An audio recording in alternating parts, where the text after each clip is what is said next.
Hi, welcome to my channel. So let's start. In this video I cannot use any related picture or image because of copyright. To be black is to acknowledge the intrinsic impact that violence has, and continues to have, on our culture and history. To be black is to see your identity relentlessly caricatured for propaganda but to claim your power in the face of deniers. Yet the cycles of mourning forced upon black communities yield anger, exhaustion, and the question of how and where to channel it.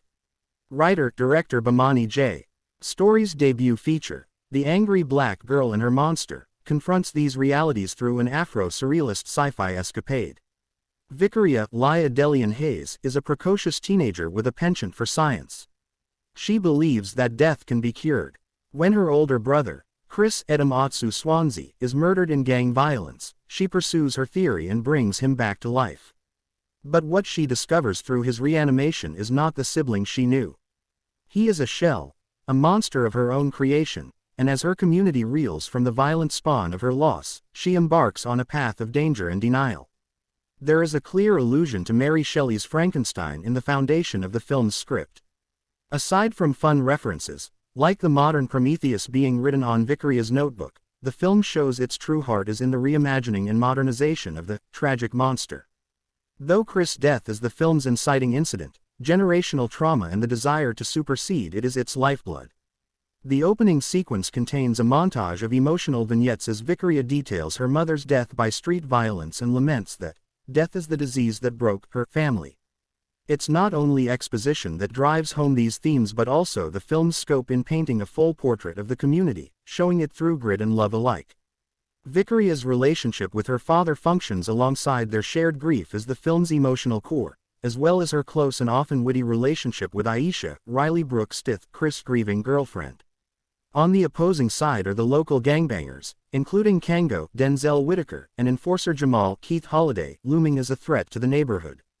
Yet Story's script refuses to stereotype them as two-dimensional archetypal antagonists. As the narrative unfolds, we view the curves in their characters, and the thoughtfulness put into the supporting plots and cast pays off.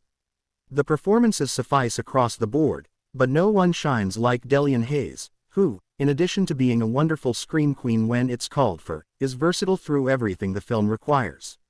She is amusing in the asides of pure scientific mania and creates the film's gravity with a firm tone and stiff upper lip against the odds, and piercing despair in the narrative's emotional valleys. The Angry Black Girl and Her Monster has fun with its mad scientist nostalgia. Skittery CG lightning bolts, neon lighting, strobes, and a high-magnitude score give way to kinetic energy that counters the day-to-day sequences well. In a tight 92-minute runtime, the film takes us through a community as a microcosm of culture, delivers shivering gore, and crafts characters worth caring about. The script can be a bit opaque when trying to squeeze in as many thesis-supporting scenarios as possible, but it also handles nuanced topics with grace, like the symbiotic relationship between underserved communities and drug abuse. And while the film's desire to explain itself softens its edge a bit, it eventually recovers.